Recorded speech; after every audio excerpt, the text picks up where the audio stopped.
So it's about time for me to be writing this video, eh? Furiously defending the honor of my favorite manga, smiting down the non-believers. Although I had initially intended this script to turn the tables and point the finger to the Vinland fans and go, "Oh, didn't expect that, did ya?" The response the Farmland anime got gives me some leeway to be more aggressive towards the Backlash, and the fans some leeway to act more like smug elitists than they already do. But let's not stretch it, the anime still got a really good reception. The complaints are probably a loud minority. I wasn't completely wrong, okay? It just got a tad bit more bad reactions than I anticipated.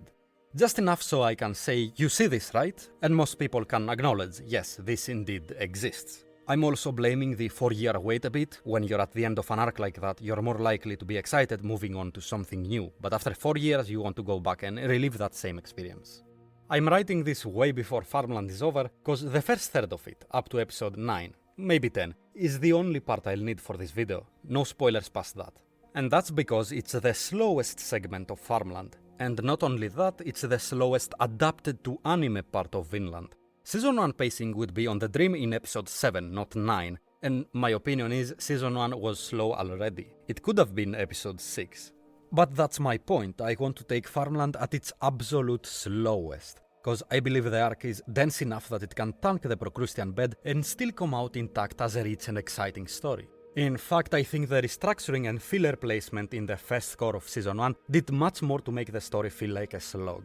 After the death of Thors, it tends to be the same two characters getting pretty much the same characterization, going over similar sentiments for 4 episodes with little to no story movement at all.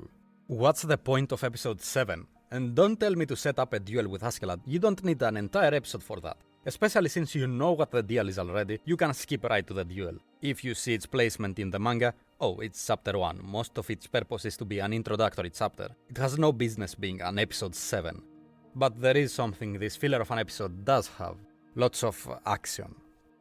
I'm probably going to inevitably construct some strawmen in this video, cause I want to understand where all these complaints are coming from. Why not take people at their word? Because I don't believe people understand why they like something or not. I don't trust their ability to explain it. Lots of Farmland fans will just say, the character development arc, and leave it at that. Thanks, you gave me nothing. Let me be a smug asshole for one fucking video, please. This is kind of a rant anyway. Be warned, I will get mean. I'm going to be condescending, mask off. You will see the filthy elitist I know lies deep in my heart somewhere. I can't bring myself to act polite and understanding and pretend some of the takes I'm going to be countering are actually serious. It's already kind of embarrassing that I'm making this. Okay, as I was saying, I can't claim for sure that I'm an expert on all these different perspectives, hence the maybe strawman. But I definitely know one. My own. When I first read Vinland Saga about 8 years ago, I had different tastes. I didn't have a good understanding of storytelling. I just consumed media. Whether I liked them or not, I didn't really think about it. When I was a kid and I started a fantasy series, the first thing I'd think about was, does it have a dragon in it or some other cool monster? Something big that inspires awe. A bit later, as a teenager, maybe I thought I was smarter than that. I like characters now. I watched the old Berserk series and I enjoyed the character drama a lot. Oh, this pretentious bastard. I watched it because I knew it was a gritty fantasy anime with huge swords and armies and fights, and it's not like it didn't deliver on that. It kept me appeased. Eventually, I got into the manga and I started Vinland because it's what you read after Berserk.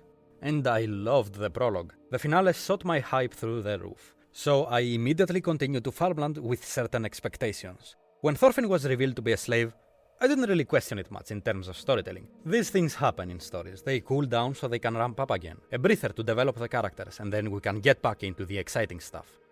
But it never really got there. Now, I did enjoy the arc. I was surprised that the farm arc was as engaging as it was, but it did leave me unsatisfied. Where was the stuff from the prologue? The larger-than-life characters fighting and conspiring for the future of multiple kingdoms. Their actions would have a huge effect on the world. The fate of Wales depended solely on Askeladd's intricate plan. There were huge stakes. The scale was as large as it could be for a historical series. Everything was dangerous, and character deaths could happen any second. See, it wasn't really only the action I was missing, but the action-adjacent stuff that I considered important. Years later, I reread Vinland when the anime was coming out, and I think you'll understand how that went. But now I want to get to the section where I examine the various complaints Season 2 gets. This is one I'll never fully understand. I miss the old Thorfinn. What about him? The part where he screamed all the time? The insecure arrogance? The part when he was a hypocrite wanting to avenge the death of Thors, but killing a whole lot of innocent people in his way to that? Pretending to uphold his father's honor while ignoring everything Thors wanted? Maybe you like the part where he never did anything of consequence in the entire arc. Oh, it was him that was sent to get Canute, sorry. And don't hit me with the he defeated Thorkel, without him Askeladd would be dead. That's his fault that happened. Thorkel only threatened to kill Askeladd because Thorfinn opened his dumb mouth. Remove Thorfinn as a character and everything would probably have ended in the same note. Thorfinn did nothing in the first season. He's a miserable failure, the most pathetic character in Vinland. A clown. And he's spot on that annoying, edgy anime twink archetype that is beyond generic. And thank God he gets shit on every step of the way. He can kill people? Who cares? Nobody loves him and his life still sucks. Because he's an overgrown baby throwing a temper tantrum. You must have somehow missed that, cause I don't know how you could possibly think that Prologue Thorfinn was cool. The worst disrespect you can suffer is disrespecting yourself. You don't get to always protect your pride and get anything you want just by beating people down with brute force. That's how a child thinks. Go ahead, live a miserable life alone on the run. At least that means you won't be a farming wimp, I guess? Sure. The whole point of his involvement in the first arc is to show that everything he stands for is stupid. He's contrasted with everyone around him who go through massive change, adjust their thinking, actually achieve stuff, while Thorfinn is left behind. What happened? I remember when everyone hated Thorfinn because he was a stubborn, annoying brat that never learned. I want these people back, my people. But actually, you know what he is? He's a vessel for action. Now, the thing that gets to me isn't people who just want something different that Season 2 isn't offering. I've seen people over the years that ask where the story is moving so they know if it's for them or not. They know what they like. They don't start making judgments on the story or get upset at it. They just want a piece of entertainment that's worth their time. They get it, or at least they understand that maybe they didn't get something vital in the first arc. No. What gets to me is people that get indignant about it. That's what we're gonna focus on here. Like, what the fuck are they doing? They're ruining it. What happened to Vinland? What's going on? They get angry because someone made the show worse for no reason. Because, of course, it's inconceivable that this thing they don't like can be good and it has an audience. They can't understand how something like this could even be good. And this is your chance to own me. Assuming these people are actually adults. This is the thing that I find bizarre, because it shows to me that there is a fundamental misunderstanding in how and why storytelling works. What's the appeal, or what the purpose of animated shows is? The latter is not interesting to me. Some people seem to believe that animation only really works to heighten action scenes and that is its only purpose. I want to focus on the storytelling aspect here. Why a story doesn't need action, why the second arc shift is good and justified, why some people believe those are wrong and refuse any opposing opinion. Aside the Thorfinn one, other major complaints include no action, nothing is happening, aka it's boring, and it's a completely new show. It has nothing to do with the first season and what that was about. I have a difficult time deciding where to start, because the last two often tend to be number one in disguise, and sometimes 2 and 3 allude to the same specific thing. So I'll start with number 1 and kind of 3 by trashing people's taste. You watch Vinland for the action. How the fuck did you like it that much?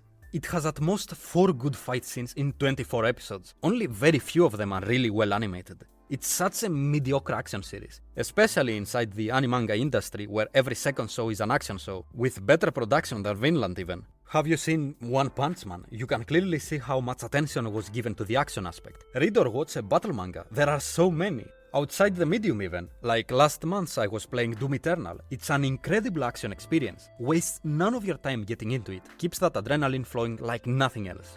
We're comparing Vinland on similar standards as those.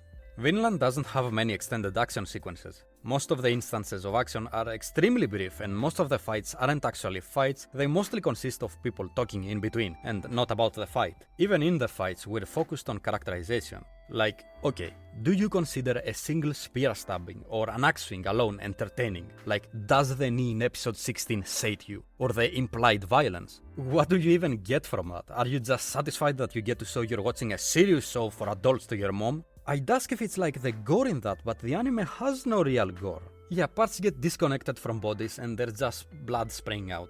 There is not even a single intestine I remember, or some creative dismemberment. In the anime at least. Read Berserk or Ichi the Killer. Every time I'm seeing, and this was happening for years, people talking about how Season 1 was great because of the crazy action and Vikings going ham, I keep thinking, did we really watch the same anime? Maybe because I read it first, maybe that's the difference. Some people really seem to...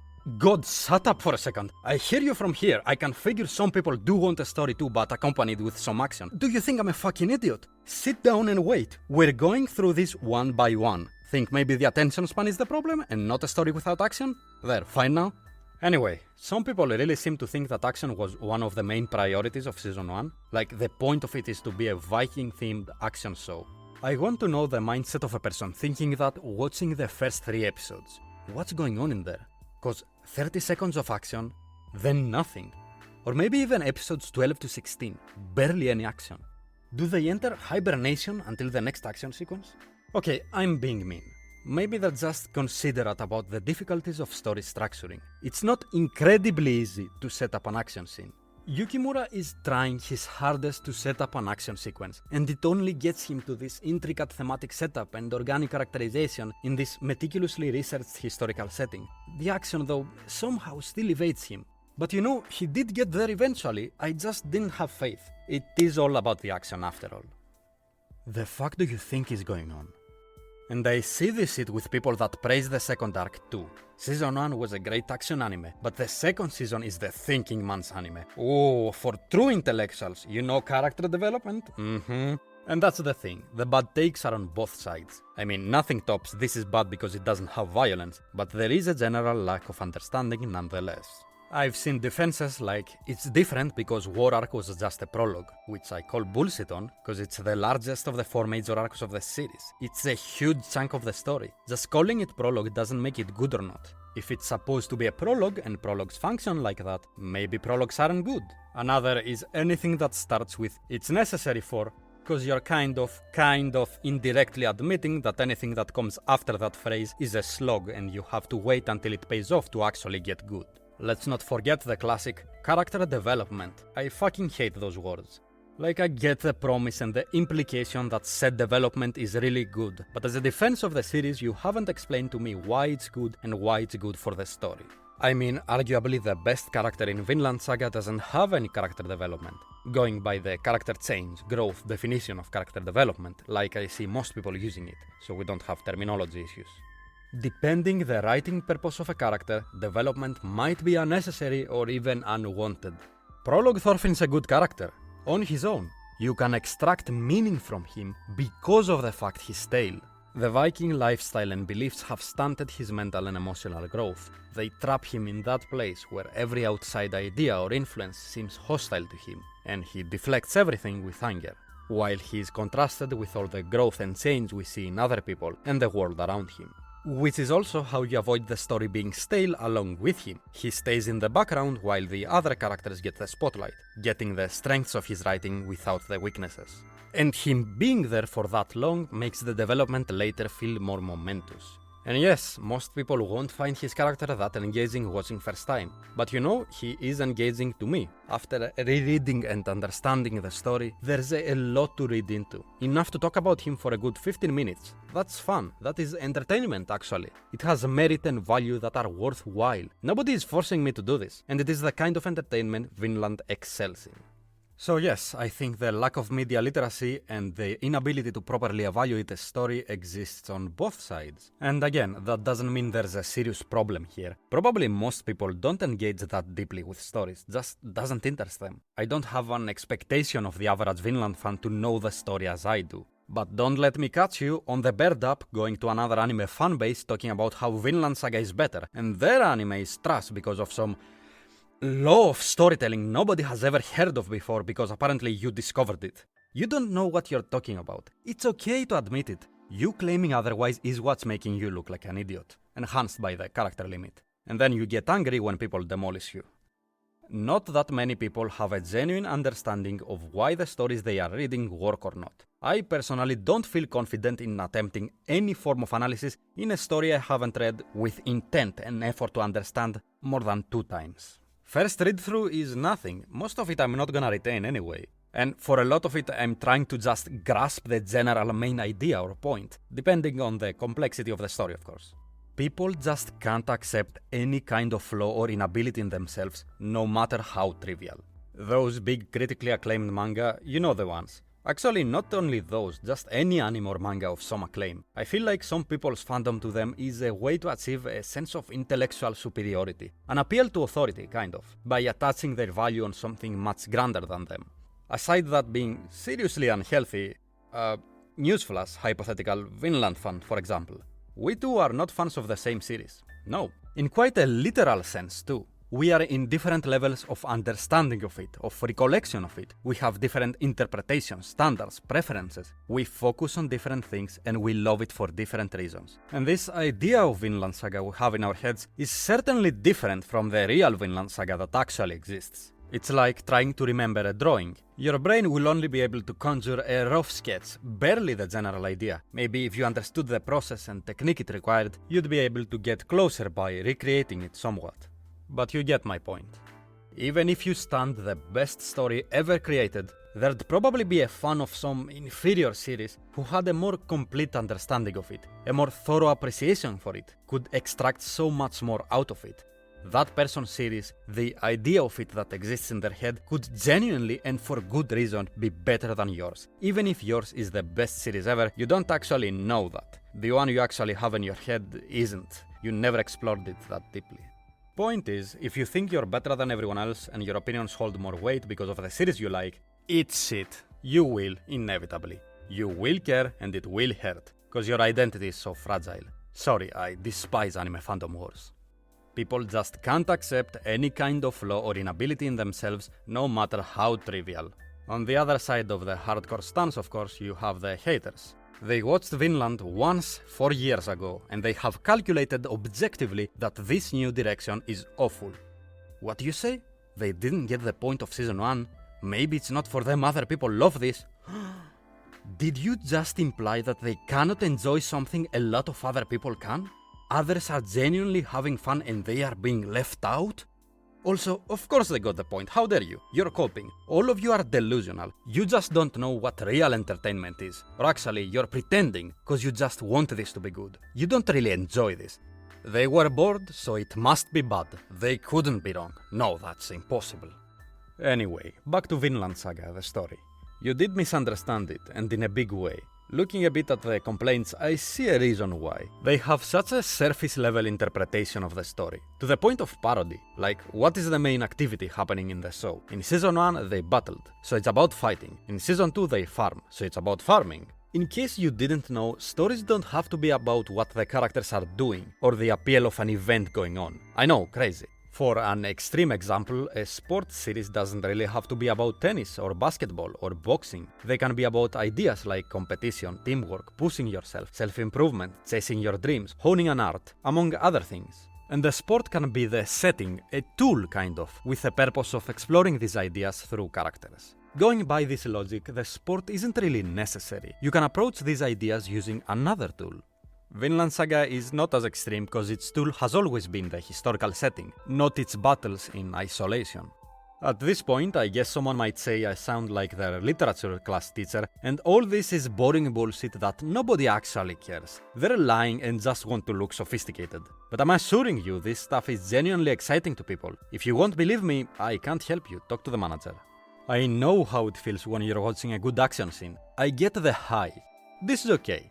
But I prefer this. Seeing Ketil's soul being ripped apart by the crushing pressure of a society and a system in which he participated and benefited from, using fear and violence, it has implanted itself in his own home, corrupting his family from the inside out. He invited it in the first place, and now it's coming for him too.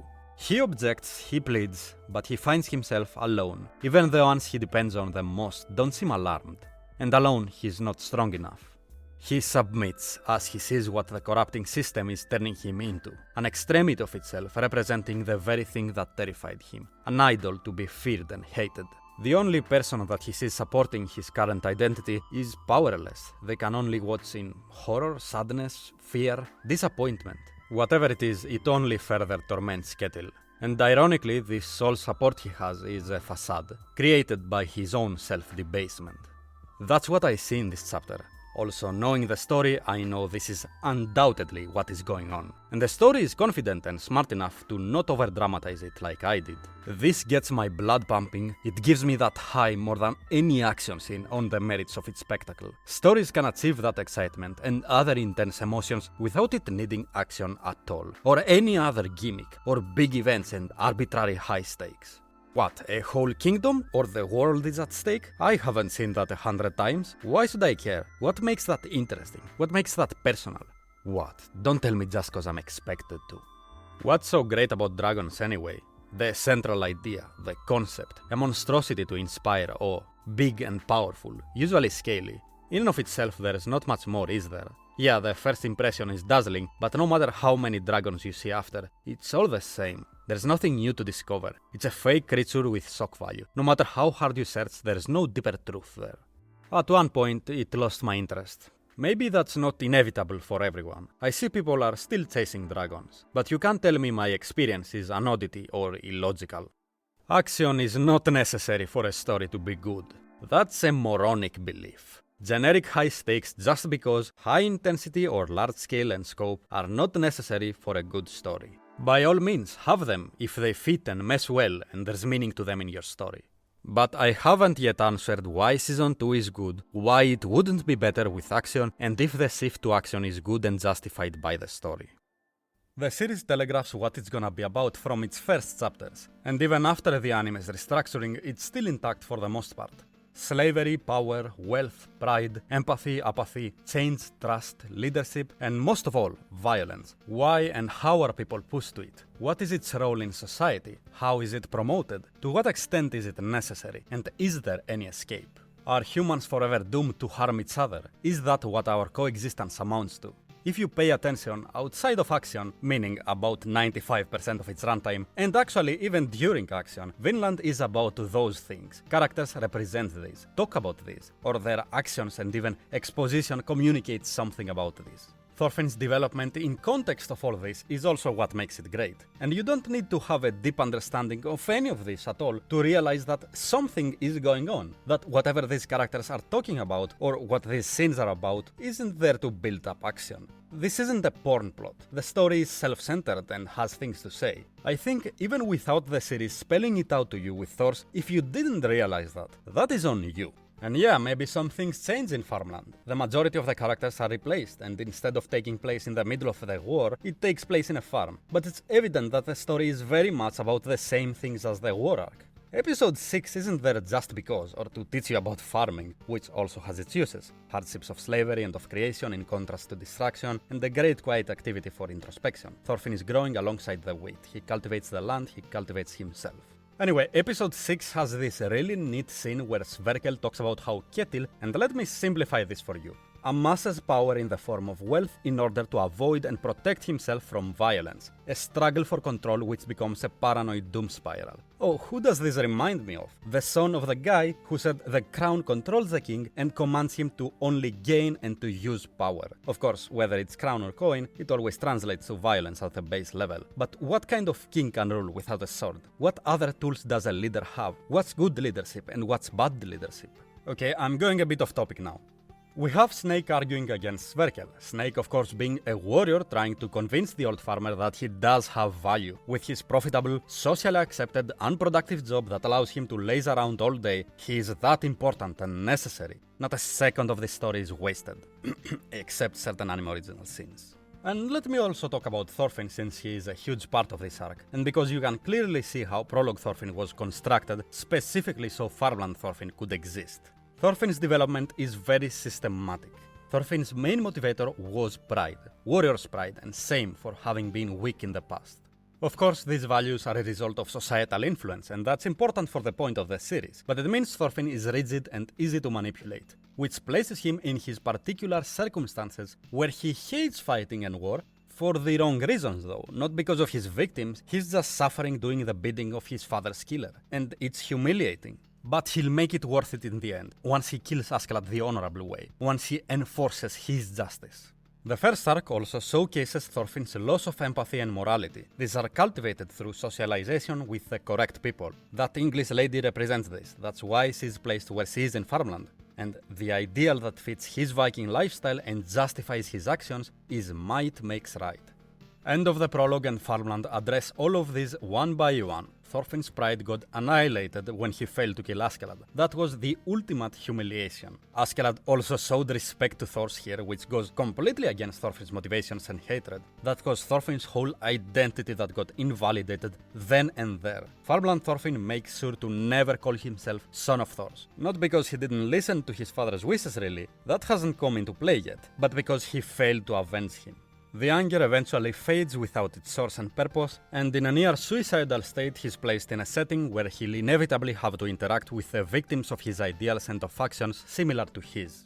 I love how Thorfinn is completely a result of his environment, and he's placed in very particular scenarios that allow this change. He already hates war. He's abandoned pride and the warrior's identity. He interacts with normal, weak, moral people, but not for the right reasons, and still with Prologue Thorfinn's values. He's aligned perfectly, now without his stubborn pride, to start listening to and adopting new ideas and beliefs that give alternative explanations to his failures and suffering. Might makes right? Might only led him to misery, and didn't give him what he wanted either. He was just indulging in the fantasy of the warrior. He's trapped here with only his thoughts, no more distractions and scapegoats. And then he's forced to get along with a victim of warriors, and he inevitably starts caring, and that makes him start remembering and regretting, and also eventually opens him up to anger again. It's very organic. And yes, Canute was a very uncharacteristic execution of character development from Vinland, thankfully.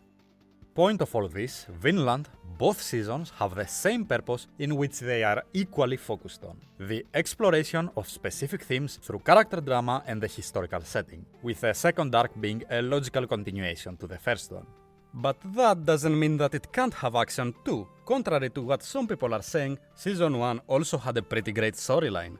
If you ask me, my perspective is, action pales in comparison to what I get from good storytelling, and it's not why I come to Vinland. Look, I like action if it's there for story's sake, characterization, world building, plot necessity, or if it's directly representative of some thematic conflict. In Vinland, there's very rarely any action that exists for its own sake. If action is necessary for the plot, it may be a short class and is over momentarily, but if it has some steps to it and tactics involved, it's not purely to make the fight itself interesting. You better believe 80% of the time it's in service of characters or some thematic point. Exactly how farming scenes are used in the second arc. I'd hate for a Vinland fight to be 3 chapters long and to be dedicated to itself. That shit's boring. Get me back in the story, you're dragging. If I'm in the mood for action, I'll watch something that has action as its purpose. There's plenty of such media that are even well written, and inversely their stories are there to set up and enhance action. Some media's purpose can be both story and action, but you know what? Buffets aren't always superior. Sometimes I wanna eat my favorite food as the entire meal, and the buffet stops me from doing that. Vinland Saga stories fundamentally needs action in the first arc and needs to not have action in a lot of later parts. So I guess you can do that. Story concept is unusable. Story about powerful warrior learning that power doesn't make you happy? Hold on, that will offend those that were in it for the power fantasy. This isn't what they signed up for. It should have been in the tags. The not action but sometimes a bit of action tag. Well, what do you fucking know? You can't wrap stories in neat little boxes that perfectly describe them and blame Vinland Saga for not staying true to an arbitrary tag that was attached to it post hoc. You are only promised that stories will do their own thing, and so sometimes you'll inevitably be disappointed. Deal with it. And why would you want stories to be cramped in that tight box of expectations? No risk, no challenge, no surprises. I thought unpredictability was a good thing in the eyes of public consciousness. What happened? Well, I guess this has become the industry where storytelling comes to die. Stretch the titles to comedic extent so it can perfectly describe the show. Limit the story to a single gimmick and keep it shallow so it can be described in a single title. Easily consumable entertainment designed only to kill time and then get forgotten forever. And I do think the action thing is to an extent a problem created by the industry. Action is popular and has wide appeal. Choosing to write an action manga will probably boost its popularity and allow it to survive. A popular manga is likely to get an anime adaptation, and that adaptation is more likely to get the best treatment. And the shows that get the best treatment get the most fans. So naturally, the anime audience that is created is overpopulated with action fans. That expectation is created. That's what anime is for. So when there's 30 seconds of actions in the first 3 episodes, oh well, of course that's for me, I know where this is going. This is how stories are supposed to work, it's setting up fights. Well, I beg to differ. Viking society explored more than the overdone stereotype, not depicted as caricatures that only fought. A look at how this society functioned back home, why that's way more exciting than just a Viking action show, has some novelty. Major events and character decisions in the last arc have real impact that changes the trajectory of the story and destroy the status quo. Fantastic actual consequences. Not only is the protagonist undergoing massive change, but Vinland has demonstrated that it doesn't take character-driven lightly, and the story has the balls to completely change alongside the protagonist, which makes Thorfinn's development even more exciting, cause every little thing Thorfinn experiences here can alter the direction of the entire saga. I have huge respect for stories that have the bravery to make big changes like that, and especially when they have to deal with the expectations of a genre. And more than respect, it's so damn refreshing. It rejuvenates the whole thing. Maybe I don't want all the conflicts of the story to eventually have to be dumbed down to two sides beating each other and whoever wins was right. That sounds lame. I phrased it that way because that's exactly what some people want. The story is better when it abandons a certain spectacle or gimmick for the sake of going where it wants to communicate and express itself more concisely and effectively. And any shifts in it can also be used for those purposes. It just shouldn't contort itself and go out of its way to satisfy an audience that it isn't gunning for. That waters it down for the people that do care about what it's doing. Finally, I want to talk about Nothing Happened, and the video about this was always gonna happen even before Season 2. Not that I've ever heard Nothing Happened about Farmland before, but the fans have always been at least indirectly saying it when being insecure about anime only turning on the series. It's slower, but... You know, I've been shit-talking Vinland fans a bit in this video, and maybe you'll find these qualities in most fan bases. They try to force the series on you, they're occasionally a bit elitist, they can have a higher-than-thou attitude, while at the same time not really knowing what they're talking about. But another thing is when they're defending Vinland Saga, they go against my rhetoric. And that's just unacceptable, isn't it? The "it's slower but" phrasing basically assumes that the slow pacing part is bad, and before you object, I agree with you. I don't want slow pacing, but I also don't quite agree it's slow paced. See, this subject is a little weird for me cause I feel like I'm not getting a straight answer when I Google a definitive definition for pacing. It's also a thing that's different from medium to medium. It also refers to how you structure a story, not only speed. There's micro and macro pacing and all that gets in the way. But the way I always saw pacing is, there is a perfect pace for your story. A pace that will bring out exactly the emotion and the feeling you want, allow you to communicate through the story better, and generally will bring out more from it and make it the most engaging version of itself. With slow and fast relating to how far away you are from perfection and in which way. It's just intuitive for me to look at it this way, cause that's how media critique is. Does this work? Why? How much? Or does it not? How would it improve? Whereas I see other definitions link slow and fast with different emotional responses and types of engagement you want to achieve, and so in that case, introspection is slow and action is fast. And those kinds of definitions I feel like are more practical for a creator standpoint. But in a way, all are different perspectives on the same thing. Pacing is tightly linked to how engaging your story is. And Farmland in the manga is perfection, dense and rich and juicy. I'd say Vinland has 4 peaks, Farmland itself has 3 of them, and it's the shortest completed arc. I want to acknowledge again that the anime is slower. Sometimes the dialogue feels bad because there's huge pauses in certain episodes, you can feel they're dragging them out, and I don't like that either when it happens, you know. But on average, Season 2 episodes should be about 2/3 of what the average Season 1 episode covered from the manga. It's a clear downgrade, but it doesn't really change the whole discussion. It overall is still the manga storyline and feels like it. I don't think it's fair to say the arc is better in the manga, go read that instead, at least for those specific reasons, cause I equally dislike both seasons' adaptations for similar reasons. My criticisms of Season 1 have consistently in the past been about slow pacing. A big chunk of Season 1 was actually paced in a similar way as Season 2, and it even had more filler. It's just there are around 4 to 5 episodes that speed blitz the story, while the rest is comparable to Season 2 speed. So as much as I want to say read the manga instead, as I've always been trying to say ever since Season 1, I actually don't think it's fair to place all the burden of guilt in Season 2's adaptation pacing, cause Farmland was always occasionally been referred to as slow before the anime, and I'm sure some people would 100% turn on it the same way they did with the anime. Okay, so from Wikipedia's definition, the number of words needed to write about a certain event does not depend upon how much time the event takes to happen. It depends upon how important that moment is to the story. And that's how I think about it. The flow rate of information equals amount of information times importance divided by length. You want it as high as possible while keeping the story feeling natural and organic. In episode 7 of season 1, the story did not move forward at all despite it having action. Is that fast pacing? In episode 6 of season 2, we have essential characterization for at least 3 side characters, and the protagonist noticeably changes throughout. More happened. There was progress. It mattered. There was a lot of information that was communicated that was of substance. Thorfinn and Einar struggling with farm work and meeting Sverkel and Snake is a more important event than a random irrelevant siege. Why should I care about the friends? When have I ever cared about the friends?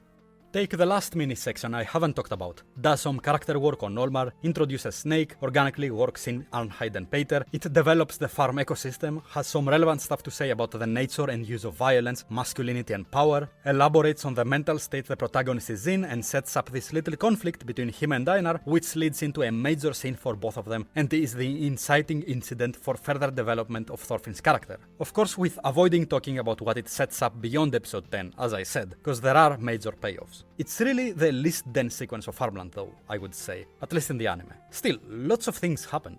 It's just stuff you don't care about or you consider unimportant because they didn't have a lot of stakes or weren't large scale and they didn't involve a king. Cause suddenly, when Canute appears in episode 5, oh now it picks up. Oh, it adapts only 44 pages, one of the slowest episodes. That's the mistake I made once. It's not that the story has left you waiting cause it's going so slow, it's actually sprinting at full speed. Away from you, that is. Oh, I'm tired about all this Thorfinn development and dialogue. When are we getting to the point? That is the point. Like Askeladd said, we're away from the bullshit, and now we're addressing the interesting stuff. I care about how fast the story is moving, not about how fast the plot is moving. What's the point of a plot or event? Just the impetus for the next one, and that one for the next one, and that for the next, and so on? Do you think all these literal and political battles in Denmark and England have anything to do with reaching Vinland? You know, the title name, the end goal? No, the point is to move the characters where they need to be mentally, psychologically. It's a character drama, and the point of that ultimately is to explore and communicate certain ideas and themes. This is the important stuff for this story. The denser that flow of information, the faster the story is paced as far as I'm concerned. That's the stuff that fundamentally makes the story engaging. If you're here for that experience/genre and you gel with it, of course, much like anything else. I'm sick of hearing Thorfinn's development could be done faster. Yeah, why should it? The specific process is important, and it's only the important parts. We have constant time skips between the inciting incidents and key points of his development. It's really focused on what's relevant in it in the larger context of what the story is about, while keeping it feeling organic. And you know someone's brain dead when they complain about the farming. Like that single word explains anything about the quality of the story. First because, as I said, big events and scale aren't what make a story good and engaging. A meek and quiet setting or activity can be just as effective. These things, for the most part, become interesting and gain relevance because of the context given by the story, not by their nature. And second, because there's barely any farming scenes in it. Only episodes 2 and 6 have any scenes that are about the farming, and aside that, it's only ever in the background while we're dealing with other stuff. It's like people watch Vinland without the subtitles, but even that wouldn't explain it. I said in my first episode review that some manga fans sometimes misrepresent the arc, and this is one example. People were like, let's go, the farming arc, are we ready for farming? And my reaction was always, but there isn't really a lot of it only exists in a third of the arc. In episode 10 they are already done. Also, I find it kind of funny how some people assume that Vinland Saga is a name making fun of the arc rather than just the name the fandom has always been using. It's celebrated with it. In general, memes people use to make fun of the arc are also used by fans of it. It's just one group thinks the image automatically carries the implication of some lack of quality for the arc when it just doesn't. Without further context, I genuinely don't know whether this means someone is mocking it or is excited for it. The latter is what I first assumed seeing this. I think people also have similar reactions with the characters and conflicts of Season 2. They're far more low-key, more grounded, less flashy, less powerful than Season 1 characters, which absolutely don't make them worse, but they're less immediately appealing for a casual anime audience. Yes, Askeladd is the best character, partly because he has all the screen time, but for the entire rest of the cast, it's clearly superior in the second one. Anyway, I feel the script petering out. I'm gonna rant a bit more, but I think the main thing is complete. I gotta say, it's refreshing defending Farmland for once, instead of the other arcs which were constantly compared to it. I know this whole thing's low-hanging fruit, I feel a little petty making this, but I want to have some fun sometimes. Get angry, get the juices flowing, easy content. So I appreciate the backlash to some extent. Can you believe some people are hyping up the third arc? Like, don't worry, the story gets better after Farmland. What's the world coming to? And I'm a third arc defender, mind you. I'm not gonna lie, get a lot of sick satisfaction out of the complaints. It's like this annoying child that's used to always get all the gifts on Christmas. And it sees a package and it thinks, of course, it's gonna be for me, it's a gift, who else is it gonna be for? And after opening the package, there's a Nintendo Game Boy Advance in it. Obviously that's mine, I wanted the new Pokemon Fire Red. And it looks at the game cartridge. And wait, it's not red, it's not even green. The game is Metroid Fusion. And then I rip the Game Boy Advance and the cartridge right out of the annoying child's hands. And I say, that's for me. That's mine. And as the brat is throwing a temper tantrum, I feel content. I know this is worth much more for me than 20 gifts to the child, because it's not gonna get thrown away after a couple of months. I know how to get a lot of mileage out of this. Now, moving on from my twisted fantasies, I've noticed this a lot when people have strong opinions about a piece of media and get into an argument about it. They'll desperately grasp for objective, uppercase, criticism, something irrefutable that they can just drop and be right without any possible disagreement. Well, the reality is that especially in beloved media, it's gonna be difficult to find objective criticism that will just destroy it. Much of its quality and value is going to depend to subjective stuff. Or screw subjective, much of what we see as subjective has a lot of objectivity actually. It just becomes increasingly more difficult to parse through it. It requires a lot of effort and argumentation. You really can't avoid that. And why would you want to? It's part of what makes it fun. Much of this video is about that. People make all these bizarre, hyper-dogmatic claims about storytelling. Oh, you can't do that thing, that's forbidden in storytelling, while not even talking about anything that extreme. And somehow, by being so dogmatic, in a topic that's fundamentally so complicated and has lots of subjectivity in it, where most opinions and criticisms are valid and can't be dismissed that easily, they manage to land directly in the tiny confines of undisputably objectively wrong. There are tons of criticisms you can make about the story that will be valid and we can discuss those. And you know, this is my favorite manga. I'll probably disagree. This entire channel is about me talking about why I think it works and how it fits together. But for this video, I don't care about those. The end point isn't Vinland Saga being good, it is that these popular criticisms I've talked about are bewilderingly incompetent. And I'm sorry now, after rereading parts of the script, that I haven't repeated enough that a lot of positive takes can be like that too. For example, when someone tells you it's supposed to be like that as a defense to something, that alone doesn't defend it. It's just, I don't know, the absolute need to have an opinion on everything combined with the fear of people thinking differently or of people not acknowledging your sentiments and thoughts on something as superior. It pushes people to some weird arguments. Well, if you're fine with the series getting cancelled because this ain't getting renewed, listen, I appreciate your full concern, but the series continues on in the manga and it had enough of an audience to now be nearing the finish line. Mangaka is happy, fans are happy, everything's going great. So that's it for your popularity argument, right? Or have you heard this one? We got into the series for a Viking epic, not this farmland PTSD bullshit. We? Coward.